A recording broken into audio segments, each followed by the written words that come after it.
إن الله اشترى من المؤمنين أنفسهم وأموالهم بأن لهم الجنة يقاتلون في سبيل الله فيقتلون ويقتلون وعدا عليه حقا في التوراة والإنجيل والقرآن ومن أوفى بعهده من الله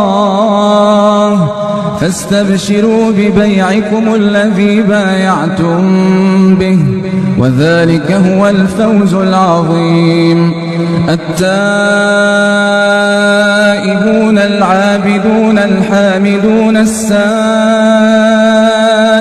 الراكعون الساجدون الآمرون بالمعروف والناهون عن المنكر والحافظون